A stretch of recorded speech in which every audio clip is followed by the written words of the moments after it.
We all know the internet is a moving target, and so our concerns about it can yo-yo. The fact that we can now choose among myriad information streams allows us to cherry-pick our media diets so we encounter only news that reinforces our worldview. Back in 2004, University of Chicago professor Cass Sunstein, who now works for the Obama administration, said that we should be afraid, very afraid. The greatest danger of the echo chambers is unjustified extremism. So it's a well-known fact that if you get a group of people who tend to think something, after they talk to each other, they end up thinking a more extreme version of what they thought before. And the danger of that is you can make a situation where people demonize those who disagree with them. And that's an ongoing threat to our democracy. That gave me the willies until 2009 when I spoke to Lee Rainey of the Pew Internet and American Life Project. He conducted a study of people's behavior on the internet during the 2004 presidential campaign. One of the surprising things we found in that survey was that those who are the most technologically adept and those who are the most engaged with information actually are not in the echo chamber pattern. They are actually seeking out and finding out more arguments opposed to their views than those who are less technologically adept and less interested in political information. The most technologically adept people are, scanning every horizon they can, and they can't help but bump into stuff that doesn't agree with them. So I stopped being afraid. Until last month when I spoke to Eli Pariser, author of The Filter Bubble. He said that Google, which once ranked search results solely on popularity, now personalizes results according to our online clicking behavior. In fact, there's a whole industry based on gathering information so that websites and advertisers can serve us better. One of the underlying dynamics here is that a lot of what this personalization trend is about is making the web a more passive experience, delivering information to you rather than you having to seek it out. Steve Jobs famously said you have to have your brain on, you have to be leaning forward to use your computer. And that was sort of what was good about the internet. It was an interactive medium. What these companies are trying to do is make it easier and easier just to sit back and have the information passively come to you. And it would be sad if it went in that direction, because when you do get yourself on the hunt for information that's exciting and interesting and different, you learn a lot. Can you give me an example from your own research of how the same search might yield different results for different people?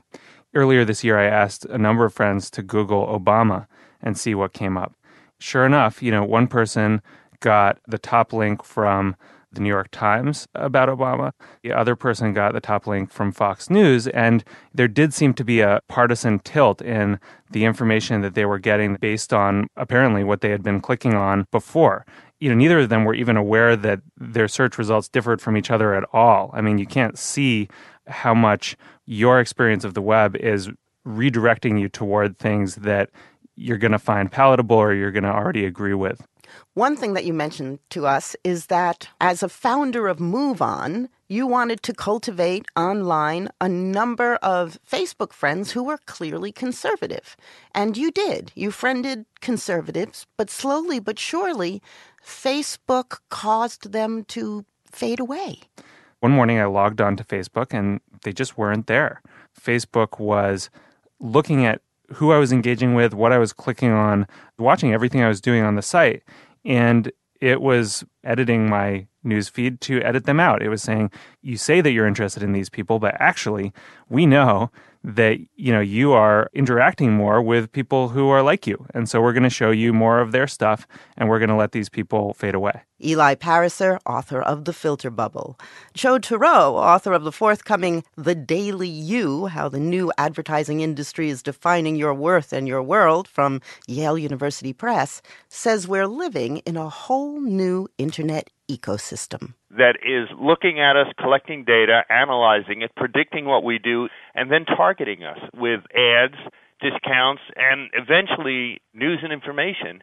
And while it's not going to totally take over our lives, it will certainly put us in buckets, I call them reputation silos, as we move forward that may be problematic for society. Expand on the problematic aspect. Let's say you have a family with kids, and the kids go online and they talk about what they do, and advertisers figure, God, this kid is heavy.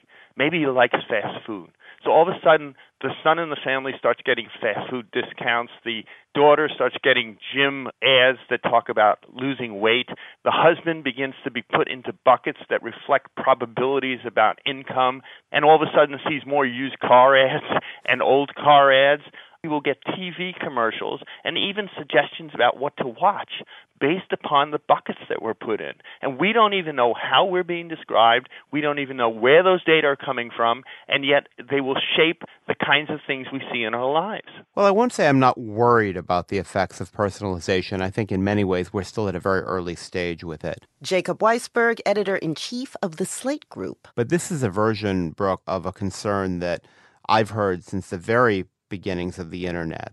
My complaint about Eli Pariser's type of thinking is it's totally unempirical. And you tried to reproduce his results. What happened? Well, he starts his whole book very elaborately with this anecdote about Google, and he says two friends of his searched for BP, British Petroleum, during the oil spill. And one of them got news about the oil spill, and the other one got investment results about BP. And I said, that just doesn't make sense. I mean, I just don't have any experience of people getting search results that vary that much. So I just set up a very simple experiment. And I wouldn't make any claim for it except that it's a better experiment than he did. And he wrote a whole book about it. And I asked, some people, I used Twitter, and I said, can I have some volunteers, people with different politics, different parts of the country, to just do the same searches? And let's take some terms that are obviously political. Obamacare. And then just the names of, John Boehner, Barney Frank.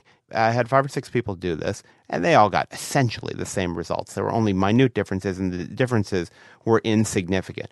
The insurance consultant from Dubuque got Wikipedia entries for the first 2 congressmen ahead of the official websites, while the others got the official websites first. Right. And then with Boehner, this was an interesting test. There was a kind of Wikipedia type site, very hostile to Boehner, and everybody got that in the same place. Whether you're right-wing, whether you're left-wing, whether you're in Dubuque, whether you're in New York City.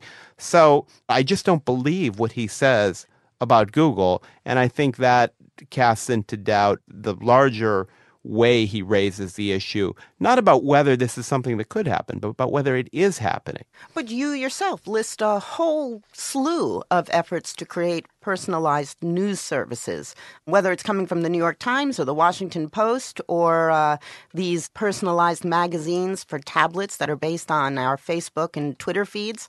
These are all efforts to anticipate what news we are interested in and what news in which we have no interest. But this is the interesting question. How personalized should personalized news be? Do you just want to get news about sailing and greyhound racing? No, even if you're interested in those subjects, you want them as a supplement, maybe an oversampled supplement to what actually happened yesterday in the world. In a rebuke to Pariser in your column, you wrote, "Why assume that when people have more options, they will choose to live in an echo chamber?" I think past behavior allows us to assume that to a large extent. Homophily, the tendency of birds of a feather to flock together, is wired in. It's never been hard to live in an echo chamber. In fact, I think in many ways it's harder now and was easier before. People didn't used to have a big range of options about information sources. Maybe they had a local newspaper, they had the network news, there were 3 networks. You could make an argument that most of the country lived in a kind of bubble with a limited range of opinion in the days before the internet brought us this huge variety. But I just try to look at it in terms of my own experience as a starting point and the experience of people I know. On Twitter, you follow people you're interested in, and the people are a proxy for the subjects. So you think someone is good either in your field or another field you care about or some subject that's happening. You start to get this range of sources you've never heard from before. And I find that by using Twitter to personalize the news, I have hugely broadened my range of voices, of ideas. Now, I'm not saying that's absolutely a common experience either. I'm just arguing against the automatic assumption that, because there's some kind of personalization happening, what the personalization is going to do is narrow us.